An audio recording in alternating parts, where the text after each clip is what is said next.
Can you decipher a menu?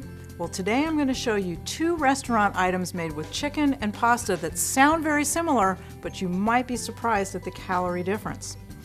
I'm Susan Bowerman, registered dietitian, and learning how to read a menu carefully is so important when you're trying to eat well or manage your weight. So today I'm going to show you 2 dishes that I picked up from my local restaurant that sound very similar. One's called penne with chicken, and the other one's called Caribbean chicken with penne and spices. So it sounds pretty similar on the menu, but let's look at the description.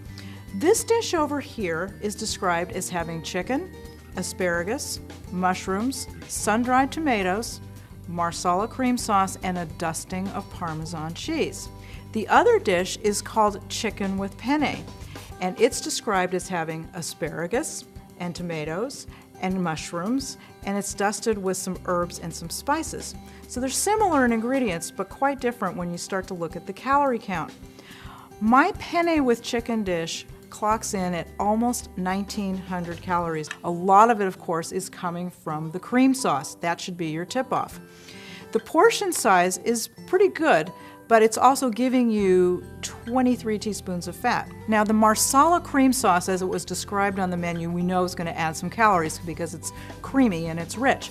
But the other thing is the dish is called penne with chicken, which indicates that there's a lot more penne than chicken. And if you look at these 2 plates, you can see that that's true. So even though we have asparagus in both dishes and mushrooms in both dishes, there's a big difference in terms of how much starch and fat we have in this dish.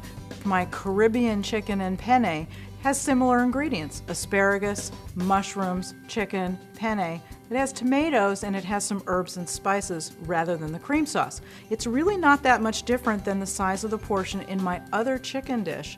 And this chicken dish here has only 569 calories. It's significantly less. It only has 20 grams of fat. That's 4 teaspoons versus the 23 we had in the other dish. One of the other things I want you to notice is there's an ample amount of chicken here. This dish has 49 grams of protein, which is plenty for a meal.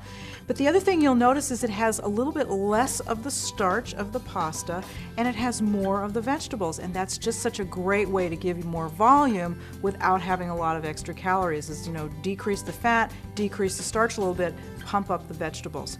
So when you look at these 2 dishes and when you're looking at your menus, one of the things is to look carefully at your descriptions. If you see cream sauces, if you see things that are battered or fried, you kind of know what's going to tip you off to high calories.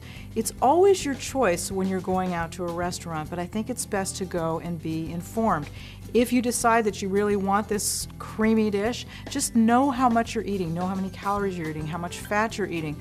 Maybe you save it for a special occasion or you share with a friend, but know that oftentimes there are healthier options.